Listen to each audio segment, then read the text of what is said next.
Hi friends. యూట్యూబ్‌లో రాత పోరీస్.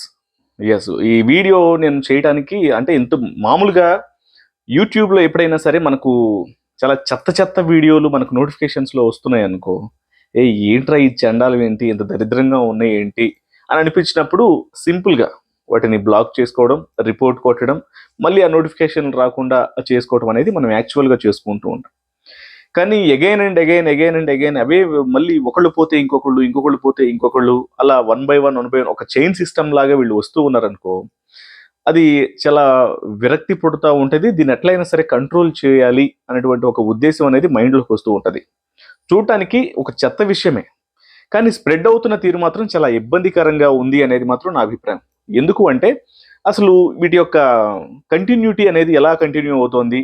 ఆహ్, దీనివల్ల అసలు ఆడియన్స్‌గా లేకపోతే ఫ్యామిలీ ఆడియన్స్‌కి సంబంధించి కావచ్చు, యూట్యూబ్‌ని ఎక్కువగా అంటే ఇప్పుడు ఉన్న కాలంలో ప్రతి ఒక్కళ్ళు కూడా ఏ ఇన్ఫర్మేషన్ అయినా సరే యూట్యూబ్ త్రూ సినిమాలైనా, లేకపోతే న్యూస్ ఇన్ఫర్మేషన్ అయినా సరే, లేకపోతే కామెడీకి సంబంధించిన ఇన్ఫర్మేషన్ అయినా సరే, ఏం కావాలన్నా సరే యూట్యూబ్‌లోనే మనం ఎక్కువగా టైం కేటాయిస్తామన్న విషయం తెలిసిందే. అయితే దీన్నే అదును చేసుకొని జస్ట్ ఫ్రీడమ్ ఆఫ్ స్పీచ్ అని మనకు కొన్ని కొన్ని లేకపోతే సోషల్ మీడియాలో ఉన్నటువంటి వెసులుబాటుని దృష్టిలో పెట్టుకొని యూట్యూబ్ ప్లాట్ఫామ్లో ఉన్నటువంటి కొన్ని కొన్ని రూల్స్ని బ్రేక్ చేయకుండానే ఎంతవరకు చండాలం చేయొచ్చో అంతవరకు చండాలానికి పూనుకున్నటువంటి కొంతమంది అమ్మాయిలు, కొంతమంది యూట్యూబర్స్కు సంబంధించినటువంటి విషయాలు ఈ మధ్య కాలంలో యూట్యూబ్ను చూసే వాళ్ళని చాలా ఇబ్బంది పెడుతున్నాయి. ఈ ఇబ్బంది పెట్టడం అనేది ఒక పీక్స్కి వెళ్ళింది. కేవలం ఇట్లా 1, 2 బ్యాచ్‌లు మాత్రమే కాకుండా one by one, one by one ఇలా ఒకళ్ళ తర్వాత ఒకళ్ళు యూట్యూబ్‌ని టార్గెట్‌గా చేసుకొని ఇట్లాంటి వేషాల ద్వారా మనీని గెయిన్ చేసుకోవాలన్నటువంటి ఒక చెత్త అలవాటనేది ఈ మధ్య కాలంలో యూట్యూబ్‌లో బాగా ఫ్యాషన్ అయిపోయింది. సో, వీటిని ఎట్లైనా సరే కంట్రోలు చేయలేం. అలాంటి వ్యక్తుల్ని కంట్రోల్ చేయటం అనేది వాళ్ళ పేరెంట్స్ వల్లే కాదు. వాళ్ళ పేరెంట్స్ వల్లే కానప్పుడు ఇలా వీడియోలు చేసే వాళ్ళ వల్ల అవుతుందా? లేకపోతే ఎవరన్నా చెప్పి కింద కామెంట్లు పెట్టే వాళ్ళ వల్ల అవుతుందంటే అది భ్రమ. కాబట్టి అసలు మనం ఎలాంటి నిర్ణయాలు తీసుకోవాలి? అసలు ఎలాంటి ఒక స్క్రాప్ అనేది బాగా ఇబ్బంది పెడుతుంది. ఇంత చండాలంగా తయారైందనేది కొన్ని కొన్ని విషయాలను మాట్లాడుకుందాం ఈ వీడియోలో. నేను గత కొంతకాలం క్రితం ఈ 'గల్లీ పోలీస్' అని ఒక యూట్యూబ్ ఛానల్ అనేది నాకు నోటిఫికేషన్‌లో వచ్చింది. ఫస్ట్ వీడియో చూసాము. తర్వాత కొన్ని వీడియోలు చూసాము. అట్లా వస్తూ ఉన్నాయి. కొన్ని కొన్ని సార్లు మనం ఇంట్లో కూర్చొని చూస్తున్నప్పుడే అమ్మాయిలు మాట్లాడుతున్నటువంటి ఆ విధానం ఒక్కసారిగా చూసి, ఓహో! ఎంత బరి తెగించార్రా అని మనం సరదాగా అనుకుంటామే. సేమ్ అదే పద్ధతిని వాళ్ళు చాలా సింపుల్‌గా, క్యాజువల్‌గా వాళ్ళు ఆఫ్ ది కెమెరా అంటే ఎవరు చూడకపోతే ఒకళ్ళకొకళ్ళు ఎంత సీక్రెట్‌గా మాట్లాడుకుంటారో, దాన్ని చక్కగా ప్రపంచం మొత్తానికి చూపించడానికి సిద్ధమైపోయారు ఈ బ్యాచ్ అంతా. రకరకాల వ్యక్తులుంటారు ఆ ఛానెల్‌లో. ఒక అమ్మాయేమో నా వాడితో నువ్వెళ్ళి పడుకో అంటది. ఒక అమ్మాయేమో ఓయూ రూమ్‌కెళ్దాం అంటది. ఒకటేమో ఇంకా బూతులు మాట్లాడటంలో ఇక దానికి మించిన వాడు లేడు అన్నట్లు బిహేవ్ చేస్తూ ఉంటది. ఇంకా వాళ్ళ పేర్లు కూడా మెన్షన్ చేయడం నాకిష్టం లేదు. మొత్తం ఆ ఛానెల్‌లో ఉండే బ్యాచ్ మొత్తం అలాగే ఉంటారు. ఒకళ్ళేమో నాకు పెళ్లి కాకుండానే ప్రెగ్నెన్సీ అయిందనంటది. లేకపోతే రాత్రి నేను పలానా వాడితో ఉన్నానంటది. ఇదంతా ఇలా ఇట్లా చాలా ఇబ్బందికరమైనటువంటి వీడియోలు ఒక చండాలం అనేది మొత్తం కూడా మనకు ఆ ఛానెల్‌లో కనిపిస్తూ ఉంటది. అరే! ఇప్పుడు మనకి ఎంటర్‌టైన్‌మెంట్ కావాలి అనుకుంటే ఎన్నో వీడియోస్ ఉన్నాయి. ఎన్నో ప్లాట్‌ఫార్మ్స్ ఉన్నాయి. ఓటీటీ దగ్గర నుంచి ఒక అంటే మినిమమ్ ఎథిక్స్‌ని మెయింటైన్ చేసేటువంటి చా కొన్ని ప్లాట్‌ఫార్మ్స్ అనేవి చాలా ఉన్నాయి. అలాగే వీళ్ళు ఏంటి అంటే అసలు వీళ్ళ పేరెంట్స్ పరిస్థితి ఏంటి? అసలు వీళ్ళు ఎక్కడి నుంచి వస్తున్నారు? వీళ్ళసలు ఏం చేస్తారు? వీళ్ళు చేసే వీడియోలకు అసలు అర్థం ఏంటి అనేది వాళ్ళు ఏమి లేదు. సరదాగా వాళ్ళు మాట్లాడే బూతులని జనాలకు చూపించి, అది ఇంట్రెస్టింగ్‌గా అనిపిస్తది గాబట్టి వాళ్ళు చూస్తున్నారు. వాళ్ళు మాకు అలా జనాల్లోకి మా వీడియోలెళ్తున్నాయి. దాని ద్వారా లైకులొస్తున్నాయి, కామెంట్‌లొస్తున్నాయి. అది పాజిటివ్ ఆర్ నెగెటివ్. రీచ్ అనేది పెరుగుతుంది గాబట్టి, దాని ద్వారా మాకు యూట్యూబ్‌లో ఆదాయం వస్తుంది. ఫైనల్‌గా ఎండ్ ఆఫ్ ద డే ఇక్కడ వీళ్ళకి మ్యాటర్ ఏంటి? ఇన్‌కమ్. నువ్వు తిట్టినా, ఏం చేసినా సరే లక్షల లక్షల రూపాయల ఆదాయం, లక్షల్లో వీడియోస్ ఎళ్తున్నప్పుడు ఇన్‌కమ్ గూడా అలాగే ఉంటుంది. ఇప్పుడు దగ్గర దగ్గర లక్షల మంది సబ్‌స్క్రైబర్లున్నారు అలాంటి వాళ్ళకి. ఈ లక్షల మంది సబ్‌స్క్రైబర్ల వల్ల వాళ్ళేం చేస్తున్నారంటే ఒక చైన్ సిస్టమ్‌ని పెట్టారు. ఫస్ట్ ఒక బ్యాచ్ మొత్తాన్ని ఒకే ఛానెల్‌లో పెట్టారు. ఆ తర్వాత ఆ బ్యాచ్‌లో నుంచి సెపరేట్ చేసి ఒక్కొక్కడికి ఒక్కొక్క ఛానెల్ క్రియేట్ చేశారు. ఒక్కొక్క అమ్మాయికి ఒక అబ్బాయిని అటాచ్ చేశారు. వాళ్ళు లవ్ జోడీలు. వాళ్ళు ఇక వాళ్ళు ఏమన్నా చేస్తారు వీడియోలో. ముద్దులు పెట్టుకుంటారు, ఒకళ్ళనొకళ్ళు పట్టుకుంటారు, గిల్లుకుంటారు, గిచ్చుకుంటారు. ఇదంతా హ్యాపీగా చూపిస్తుంటారు బూతులు తిట్టుకుంటూ. సో ఇప్పుడు దీన్ని జనరల్‌గా చూసేవాళ్ళు ఏం చేయాలంటే జస్ట్ కామెంట్ రూపంలో కట్ చేయాలి.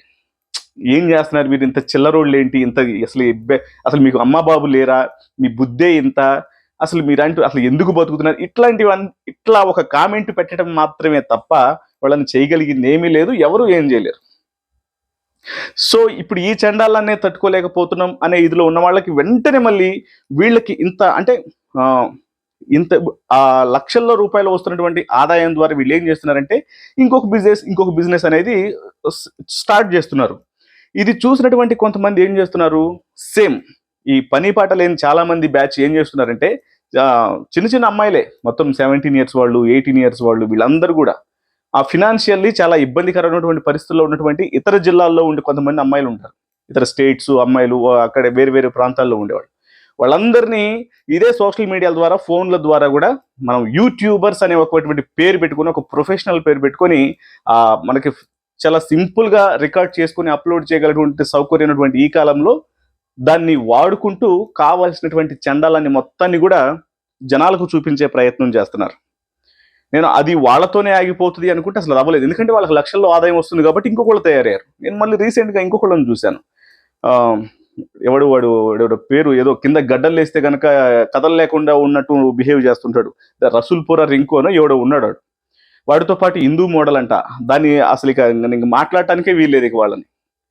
అంత దరిద్రంగా వాళ్ళు వేసుకునే బట్టలు, వాళ్ళు చేసే వీడియోలు, ఆ జుట్టుకేసుకునే కలర్లు, వాళ్ళు వేసే కటింగ్లు, అంటే ఇది ఒక ఏంటి అంటే ఇంక వాళ్ళని అదొక ట్రాప్లోకి దించడం, ఆ అమ్మాయిలను ఒక ట్రాప్లోకి దించడం, వాళ్ళని అలా కన్వర్ట్ చేయటం వీడియోల కోసం. వాళ్ళతో అంటే వాళ్ళు మాట్లాడే పద్ధతే అలా ఉన్నప్పటికీ కూడా ఇది జనాలకి అసలు అవసరం లేని విషయం కదా, చాలా జరుగుతుంది. ఇంత చండాలం అంతా యూట్యూబ్లో జరుగుతున్నప్పుడు, ఇంత రోత బిహేవియర్ అనేది జరుగుతున్నప్పుడు అసలు దీన్ని ఎవరు కట్ చేయట్లేదు ఏంటి అని చెప్పి కొంచెం ఇబ్బందిగా అనిపించుండే.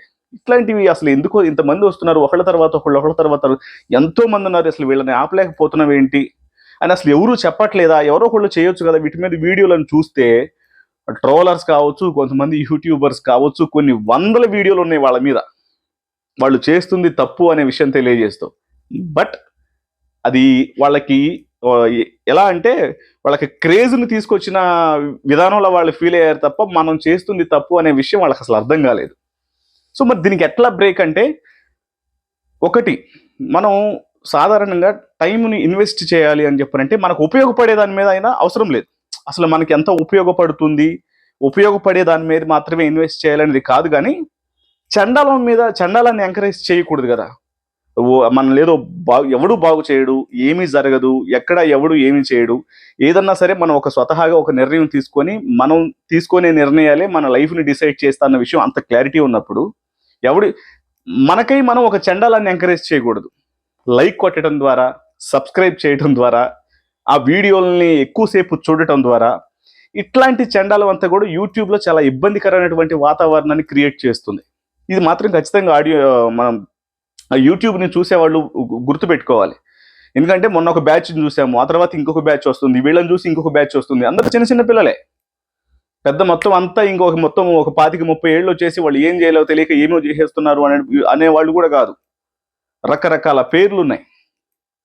సో వీళ్ళు ఒకడేమో చెప్పాను కదా, గల్లీ పోలీస్ అంటాడు ఒకడు, క్రేజీ పోలీస్ అంటాడు ఒకడు, లేకపోతే ఇంకొక పేరు పెట్టుకొని వస్తాడు ఒకడు.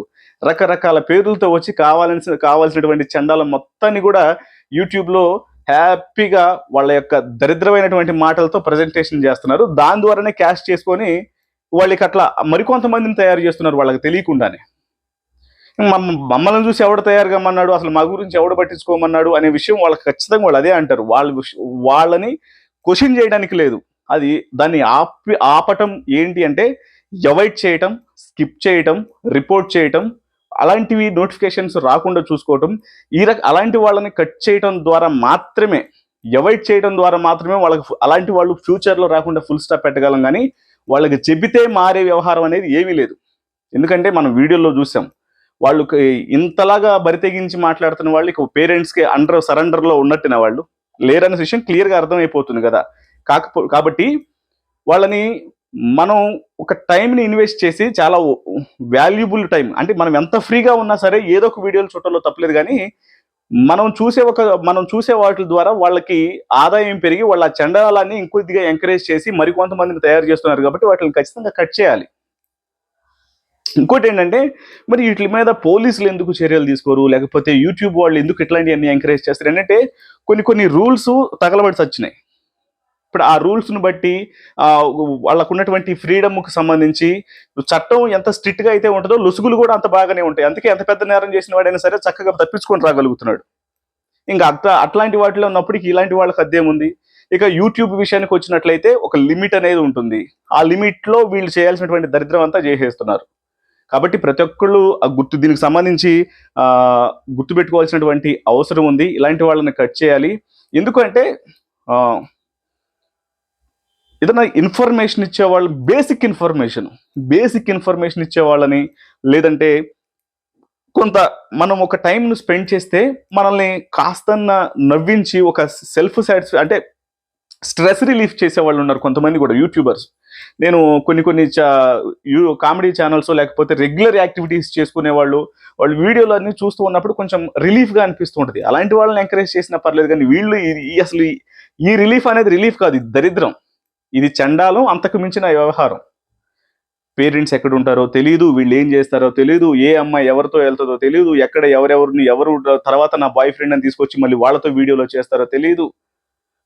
ప్రతిదీ స్క్రిప్టెడ్, వాళ్ళు ప్రతిదీ ప్లాన్డ్గా చేసుకునే దాంట్లో కూడా అది ఏమన్నా చేసుకోవచ్చు, కానీ బట్ వాళ్ళ లైఫ్ స్టైలు, వాళ్ళు బిహేవ్ చేస్తున్నటువంటి విధానాలు, ఆన్ కెమెరాలు, వాళ్ళ ప్రవర్తనే వాళ్ళు చూపిస్తున్నారు. కానీ దీన్ని ఎంకరేజ్ చేయడం అనేది తప్పు అనేది నా ఉద్దేశం. ఖచ్చితంగా ఇలాంటి వాళ్ళని ఎంకరేజ్ చేయండి. చాలా మంది చెప్పారు, బట్ ఎంతో మంది చెప్పారు కదా అని చెప్పని అంటే మాకు నోటిఫికేషన్లలో వచ్చి చాలా ఇబ్బంది పెడుతున్నాయి ఇట్లాంటి వీడియోలు. కాబట్టి నేను కూడా ఈ వీడియో చేస్తున్నాను. కొంతైనా ఇలాంటి వాళ్ళని తగ్గించకపోతే ఫ్యూచర్లో ఇలాంటివి ఇక మనకు వచ్చే వీడియోలన్నీ కూడా ఇలానే ఉంటాయి. సో దానికి ఒక చైన్ బ్రేక్ అనేది ఉండాలనే ఉద్దేశంతో ఈ వీడియో చేస్తున్నాను. సో అందరూ అర్థం చేసుకొని ఇలాంటి వాళ్ళని కట్ చేయాలంటే వీడియోలు స్కిప్ చేయడం, రిపోర్ట్ చేయడం, వాటికి సంబంధించి సబ్స్క్రిప్షన్లు అలాంటివి చేయకుండా అవాయిడ్ చేయడం తప్ప వేరే మార్గం లేదని మాత్రం ప్రతి ఒక్కళ్ళకి తెలియజేస్తున్నాను. Thank you so much.